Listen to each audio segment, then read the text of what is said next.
Every year, the 15th of August reminds us of our country's glorious journey, a day when we celebrate the spirit of freedom, unity, and pride.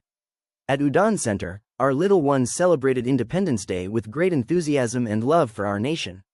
The center was beautifully decorated in tricolor hues, saffron, white, and green, symbolizing courage, peace, and growth. From colorful balloons to creative wall art and rangoli, every corner radiated patriotism. Our tiny patriots looked adorable dressed in white outfits, proudly wearing handmade flag badges. With bright smiles and innocent hearts, they carried balloons of the national colors and waved them with joy. The celebration began with a warm welcome and the singing of patriotic songs.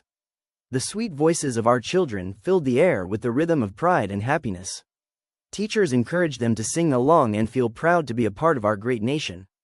A creative activity was also organized, where the children colored and decorated beautiful drawings inspired by the national flag and monuments. This hands-on activity helped them understand the meaning of independence and love for their country in a fun and engaging way. Through this celebration, our young learners not only enjoyed the day but also learned the true value of freedom, respect, and togetherness. They understood that independence is not just a holiday, it's a feeling that lives in our hearts every day. At Umang Center, we believe in nurturing patriotism, creativity, and confidence in every child, because they are the bright future of our nation. Let's all remember, freedom is earned with sacrifice and kept alive with love. Happy Independence Day!